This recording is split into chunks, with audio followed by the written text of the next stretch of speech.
ఒక కాలు వెళ్తే అక్కడ చేసేటట్టుకుంటాం.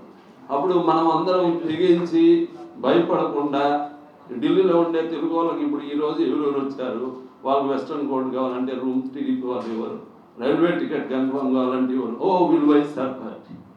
సో మన వాళ్ళకి మన పార్టీ ఎంపీలు కానీ ఇక్కడ ఉండే వాళ్ళు ఏముంటాయి రిక్వెస్ట్లు, ఏదో ట్రాన్స్ఫర్ లెటరో, అకామిడేషనో, రైల్వే టికెట్టో, తిరుమల దర్శనం, ఇవి కూడా చేయలేకపోతే ఎవరు పార్టీకి పనిచేయదు.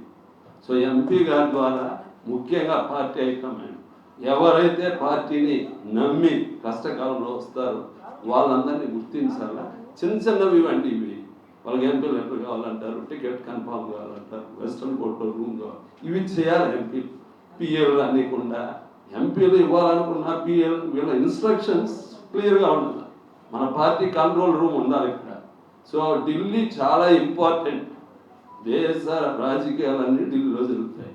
వైఎస్ఆర్సీపీకి ఎలక్షన్ కమిషన్లో ఏం జరుగుతుంది, పార్లమెంట్లో ఏం జరుగుతుంది, ఫైనాన్స్ మినిస్టర్లో ఏం జరుగుతుంది, సిబిఐలో ఏం జరుగుతుంది మనకు చెప్పేవాళ్ళు లేరు. అదే టీడీపీకి కొందరు ఐఏఎస్ ఆఫీసర్స్ అక్కడ పేపర్లు జిరాక్స్ చేసి కూడా పంపే ఆఫీసర్లు నాకు తెలిసి 10 మంది ఉన్నారు. దీనికి వాళ్ళ ప్రభుత్వం వస్తానే వాళ్ళని టీటీడీఓ చేస్తారు, వాళ్ళు కావాల్సిన చీఫ్ సెక్రటరీ చేస్తారు, అన్నీ చేస్తారు. కానీ ఇక్కడ చేసిన ఆఫీసర్లకు వీళ్ళకు రీచ్ కాలేమనే భయంతో ఎవడో ఇంట్రెస్ట్ తీసుకోండి. సో ఆ నమ్మకం మన పార్టీకి సపోర్ట్ చేసిన వాళ్ళకి మనం నిలబడి ఉంటాం, మనం ధైర్యంగా వాళ్ళకి రేపు మంచి పోస్టింగ్ ఇస్తాం, వాళ్ళ కష్టకాలంలో ఆదుకుంటామనే ధైర్యం ఉంటుంది. ప్రొఫెసర్లు వచ్చారు ఈరోజు ఇక్కడ చాలామంది ఉన్నారు. వాళ్ళకి రేపు గవర్నమెంట్ వస్తే వెంకటేశ్వర కాలేజ్ ప్రిన్సిపాల్లో, ఒక వైస్ ఛాన్సలర్లో, ఒక ఆంధ్రాలో హైయర్ ఎడ్యుకేషన్ కౌన్సిల్లో ఎందులో అవకాశం ఇవ్వాలి కదా. ఏమి లేకుండా మిమ్మల్ని వాడుకుంటాం, మేము పవర్లోకి వచ్చి మిమ్మల్ని మర్చిపోతామని కుదరదు. వేరే ఆప్షన్ చూసుకుంటారు. సో దయచేసి ఎంపీ గారికి ఢిల్లీలో కంట్రోల్ రూమ్ ఉండాలా, వాళ్ళు కూడా అప్పుడప్పుడు మీటింగ్ కండక్ట్ చేయాలా, మన మెంబర్షిప్ డ్రైవ్ చేయాలా, మన వాళ్ళందరినీ మనం అప్పుడప్పుడు కలవాలా, ఆంధ్రాలో కూడా సపోర్ట్ చేయాలి ఆ families. So Delhi social media మనం కూడా అందరం చేయాలంటే వాళ్ళ దగ్గర నుంచి కంట్రోల్ రూమ్ ఉంటే, ఇప్పుడు బ్రదర్లు అందరూ ఉన్నారు, ఎక్కడొచ్చి కలుస్తాం, రూమ్ ఉంటే వీక్లీ సాటర్డేనో సండేనో అందరం వస్తాం, కూర్చుంటాం, మాట్లాడతాం. ఎవరెవరిలో వాళ్ళు బిజీ, ఎవరెవరిలో వాళ్ళ వైఫ్స్ ఒప్పుకోరు వేరే వాళ్ళు రావాలంటే. So common platform control room compulsory ఉండాలి. సీరియస్గా వైఎస్ఆర్ పార్టీ అభిమానులు ఢిల్లీలో ఇన్ఫర్మేషన్, మన పార్టీకి అగెనిస్ట్గా పనిచేసే వాళ్ళు 100 మంది ఢిల్లీలో ఉన్నారు. ఎంపీ గారు ఢిల్లీలో తెలుగుదేశం పనిచేసే జర్నలిస్టులు ఉన్నారు, ఐఏఎస్లు ఉన్నారు, ఎంపీ పిఏలు ఉన్నారు. మనకు ఓకే టచ్ మీద అంటే ఏదో మా ఉద్యోగం ఎదుగుతున్నాం. సో ఆ ధైర్యం వాళ్ళకి వాళ్ళ మేముండా, మీకు ప్రతిదీ ఇన్స్టెంట్గా మాకు మెసేజ్ కావాలి అని. సో ఈరోజు వచ్చిన వాళ్ళందరికీ నమస్కారం, థ్యాంక్ యూ. తర్వాత మరి కార్తిక్ గారిని అలాగే వేణు గారు కూడా షాల్తో మనం సన్మానించుకుందాం.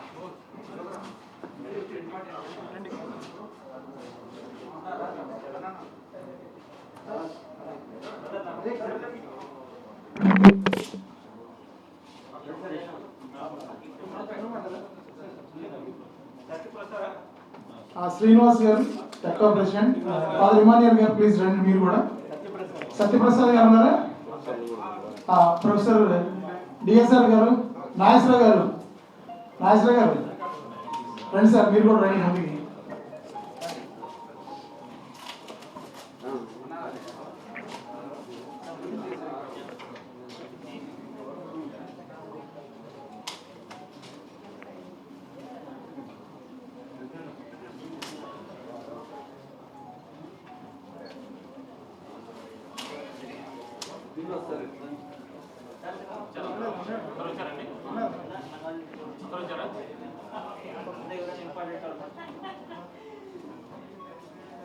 ప్రసాద్ గారు రండి. Vishnu Prasad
thank you.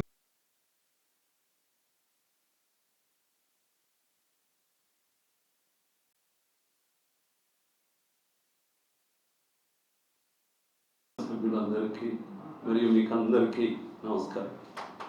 ఈరోజు మనం అందరం పాల్గొన్నామంటే నిజమైన అభిమానులం, ప్రేమించే వైఎస్ఆర్ పార్టీ కుటుంబ సభ్యులం. పవర్ ఉన్నప్పుడు కాదు, పవర్ లేనప్పుడు, కష్టకాలంలో ఉన్నప్పుడు మనల్ని ఎవరు పిలిచి చెప్పకపోయినా ఈరోజు మనం అందరం ఇక్కడికి వచ్చారంటే చాలా గొప్పగా ప్రేమించేవారు. రాజశేఖర రెడ్డి గారు ప్రారంభించిన కార్యక్రమాలు ఈరోజు దేశమంతా ఇతర నాయకులు కాపీ కొట్టారు. ఆరోగ్యశ్రీ కానీ, ఎడ్యుకేషన్ రియంబర్స్ ఫీజు కానీ, ఫ్రీ పవర్, రైతులకి ముఖ్యంగా ఫ్రీ పవర్, ఇలాంటి కార్యక్రమాలు చాలా. ఆ కార్యక్రమాలన్నీ ఈరోజు ప్రభుత్వం కూడా కొనసాగిస్తుంది.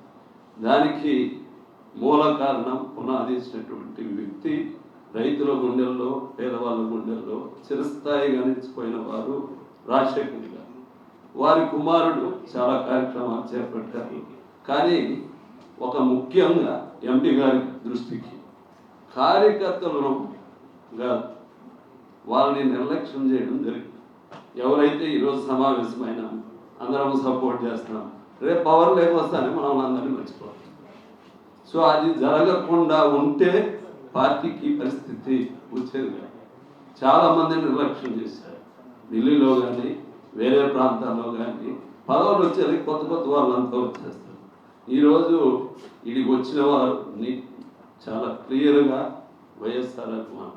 ఢిల్లీలో ఈరోజు ఈ స్టెప్ తీసుకున్న బ్రదర్స్ చాలా గ్రేట్. మొట్టమొదటిసారి మేము చాలాసార్లు కార్యక్రమాలు చేశాం, కానీ పవర్ ఉన్నప్పుడు, పవర్ లేనప్పుడు, ధర్నాలప్పుడు ఎంపీ గారికి మేము పబ్లిసిటీ లేకపోయినా క్వైట్గా ఇక్కడికి వచ్చిన సత్యప్రసాద్ గారు, శ్రీనివాస్ గారు, ఢిల్లీలో ఉండే తెలుగు వాళ్ళు సదానంద రెడ్డి గారు, అందరం కూడా కలిసి క్వైట్గా ఎప్పుడు ఏం కావాలంటే చేశాం. సో ఈరోజు ముఖ్యంగా వాళ్ళ పార్టీ కెనడా బ్రదర్ చెప్పారు, ఇండియాలో సోషల్ మీడియాలో మనం ఇది వేసిన వెంటనే టార్గెట్, ఢిల్లీలో వేసినా కూడా వీళ్ళ ఊరు ఏ ఊరు, వాళ్ళ బ్రదర్కి ఏం ప్రాపర్టీ ఉంది, వాళ్ళది ఏం ల్యాండ్ ఉంది, వాటి మీద ఇమ్మీడియట్లీ వాళ్ళు అంత యాక్షన్ తీసుకుంటున్నారు. మనం అధికారంలో ఉన్నప్పుడు మన దగ్గరికి వచ్చి వాళ్ళు మళ్ళీ ఇన్ఫ్లుయెన్స్ చేస్తారు, వాళ్ళు బాగుంటారు. మనం ఈరోజు చాలామంది వైఎస్ఆర్కి సపోర్ట్ చేసిన వాళ్ళు చాలా ఇబ్బందులు ఎదుర్కొంటున్నారు. ఈరోజు అందరం మనం ఇక్కడికి వచ్చామంటే చాలామంది గవర్నమెంట్ ఎంప్లాయీస్ వాళ్ళు ఎంతో ధైర్యంతో అన్నిటికీ తెగించి ఇక్కడికి వచ్చి ఈరోజు ఈ పాల్గొన్నారంటే వాళ్ళందరికీ 10,000 నమస్కారం. సో నేను కోరేది వైఎస్ఆర్ పార్టీ ఒక ఆఫీస్, మన బ్రదర్ ఎంపీ గారికి వాళ్ళ ఇంట్లో చాలా వర్క్స్ ఉంటాయి, వాళ్ళు డిస్టర్బ్ చేయకుండా వీపీ హౌస్ లాంటి దగ్గర ఒక వైఎస్ఆర్సీపీ కంట్రోల్ రూమ్ ఉండాలి. మన ఢిల్లీలో ఉండే వాళ్ళకి ఆంధ్రాలో ఏదన్నా ఇబ్బంది ఉన్నా కూడా అక్కడ మన పార్టీ వాళ్ళు కానీ, లోకల్ లీడర్స్ కానీ